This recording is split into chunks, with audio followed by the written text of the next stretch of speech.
A pandemia teve efeitos cruéis na segurança alimentar e reverteu muitas tendências de melhora pelo mundo. E aqui no Brasil, a situação já era séria. Até 2013, nós tivemos cada vez mais famílias em segurança alimentar, mas essa tendência se reverteu nos anos seguintes e em 2020, com a pandemia, piorou mais. Regredimos para números equivalentes aos de 2004 ou até piores em certos aspectos. Mais da metade dos brasileiros, quase 117 milhões, passaram a conviver com algum grau de insegurança alimentar. Entre eles, 19 milhões passaram para insegurança alimentar grave, ou seja, quase 1 em cada 10 brasileiros passa fome, o dobro do que nós víamos em 2018.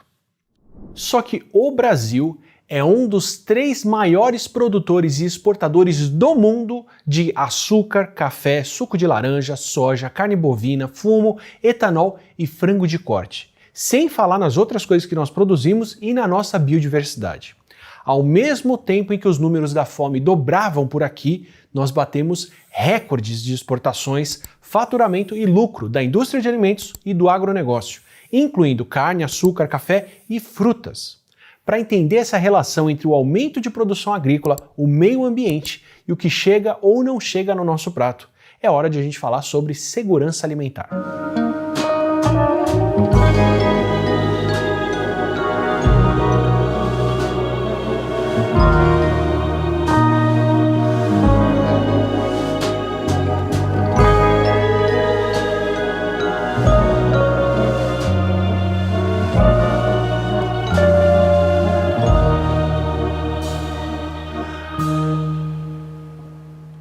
Pensa nas seguintes perguntas.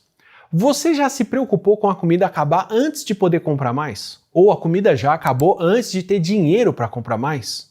Ou o dinheiro ficou curto demais para manter uma alimentação saudável? Ou você já teve que reduzir a alimentação a só alguns tipos de alimentos porque o dinheiro acabou? Ou já pulou alguma refeição porque não tinha dinheiro para fazer todas? Ou comeu menos do que queria porque não dava para comer mais? Ou sentiu fome e não comeu por falta de dinheiro? Ou fez só uma refeição no dia ou passou o dia sem comer porque não tinha como comprar comida? Essas são algumas perguntas adaptadas pelo pessoal do O Joio e o Trigo e a quantidade de respostas afirmativas, de uma a todas, dita a classificação em insegurança alimentar de leve a grave.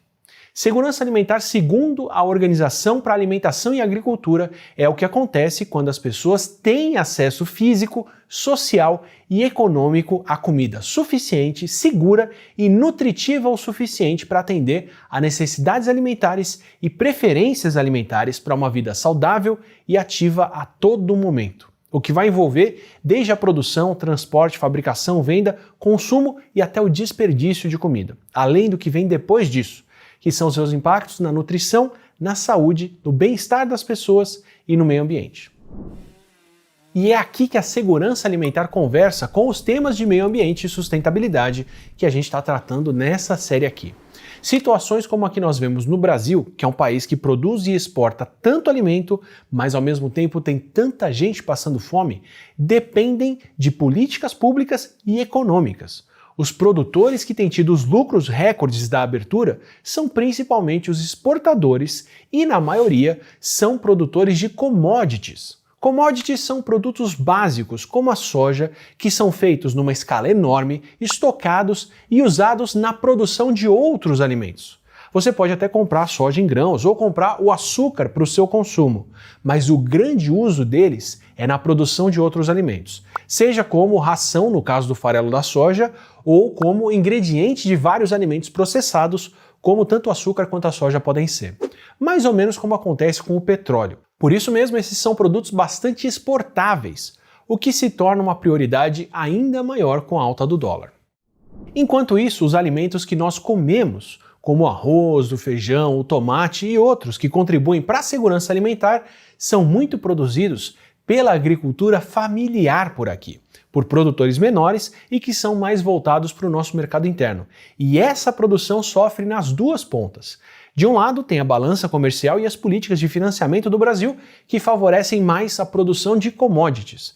E por outro, tem a produção de alimentos que depende do ambiente e que pode ser bastante prejudicada pelas mudanças climáticas que a gente está passando e causando. Sim, causando, porque a produção de alimentos, em especial da carne vermelha, pode ter um impacto enorme no ambiente, agora e no futuro.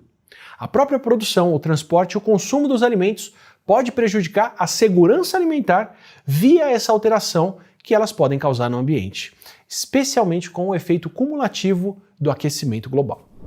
Em teoria, o aumento da concentração de gás carbônico na atmosfera, que é o gás de maior impacto no aquecimento global e que a gente tem mais aumentado a emissão nos últimos anos, seria benéfico para as plantas. Com mais gás carbônico e com uma atmosfera mais quente, as plantas podem aumentar a produtividade e acumular mais matéria orgânica. Mas na prática, esse aumento de produtividade é desigual e nem todas as plantas se beneficiam. Algumas plantas, como as macieiras, podem amadurecer mais rápido e aí acabam entrando antes na fase de reprodução, em que acumulam menos nutrientes. Mudanças de temperatura alteram os períodos de semeadura e colheita e podem aumentar a infestação de pragas, parasitas ou doenças das plantas. E entre as mudanças climáticas que esse aquecimento causa, estão mudanças no regime de chuvas, que a gente já comentou no episódio sobre desertificação. Essa falta de água pode ter um impacto negativo muito maior do que o impacto benéfico do gás carbônico. Além dos eventos extremos que ainda vamos ver no episódio seguinte dessa série. E os animais de criação também são afetados. Temperaturas mais altas do que 30 graus Celsius prejudicam a alimentação e até a fertilidade do gado. E até polinizadores podem sofrer. Por volta de 1/3 da produção agrícola do mundo depende de animais como as abelhas ou até morcegos e pássaros para polinizarem as flores. E conforme a temperatura muda, tanto as flores quanto os animais que as reconhecem podem responder de forma diferente e aí saírem de sincronia entre a floração e, por exemplo, o amadurecimento dos insetos. E o pior, esse impacto é mais grave, é mais severo para os pequenos produtores, que são os que inclusive mais sofrem de insegurança alimentar. E isso aumenta o preço da comida. E a própria produção dos alimentos pode ser um processo que acelera esses efeitos. Produzir comida é uma atividade bastante intensa para o ambiente.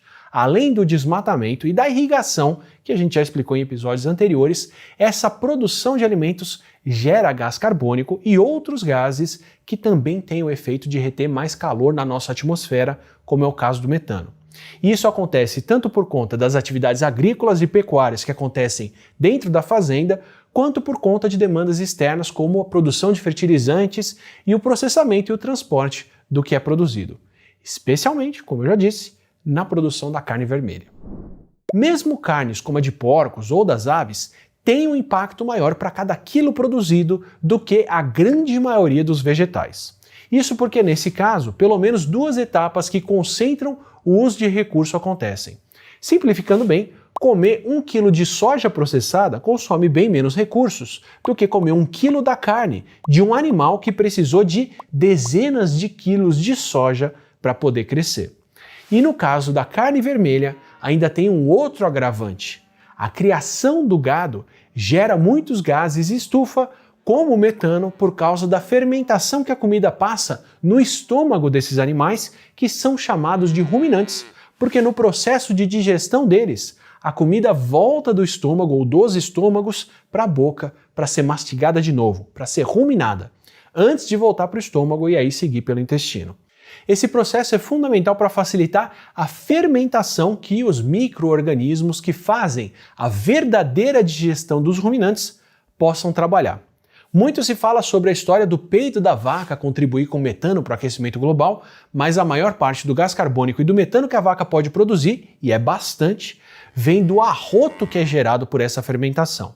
E ainda tem os gases produzidos pelo estrume que acabam deixando nas pastagens. Com isso tudo, o gado acaba sendo a maior fonte global de gases de efeito estufa da criação de animais. Se estima que menos de 1 em cada 20 quilos de alimentos consumidos nos Estados Unidos seja carne vermelha. Mas essa fração de carne é responsável por mais de 1/3 da emissão de gases de efeito estufa de todos os alimentos consumidos no país. Estudo atrás de estudo estima que a carne, principalmente a carne de ruminantes, que é a carne bovina, é identificada como o alimento de maior impacto no ambiente. E isso é importante porque, por mais que a emissão de gases por animal, ou por quilo de carne, ou por litro de leite tenham caído nos anos por conta de melhoras no processo de produção, como o consumo de carne total vem crescendo, ou pelo menos estava crescendo até a pandemia, a tendência global é de aumento de emissão de gases de efeito estufa por conta da carne.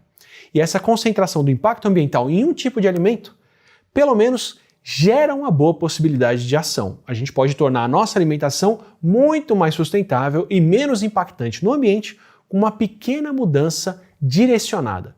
Se estima que se países de alta renda reduzissem o consumo de produtos de origem de animal na dieta em só 15%, uma redução de só 15% seria suficiente para balancear a necessidade de expansão da produção agrícola por causa da população crescente nos outros países. Não só emissões de gases de efeito estufa e a pressão sobre a terra e a água seriam bem reduzidas, como os países de baixa renda poderiam aumentar o consumo de produtos animais. A verdade é que no mundo atual tem comida para todas as pessoas vivas terem uma dieta saudável e equilibrada. Tanto que para cumprir as metas dos Objetivos Sustentáveis da Agenda 2030, para acabar com a fome e alcançar a segurança alimentar, a gente não precisaria aumentar a produção agrícola nem em 50% até 2050. E o Brasil, que se comprometeu com esses dois objetivos, erradicar a pobreza e acabar com a fome, regrediu nos dois nos últimos anos, enquanto batemos recordes de lucro com alimentos. Como a nossa produção de alimentos atual, passar fome é muito mais uma questão de distribuição dos alimentos que são feitos do que a falta na produção deles. E esse dilema anda de mãos dadas com o nosso futuro e com o futuro do nosso ambiente.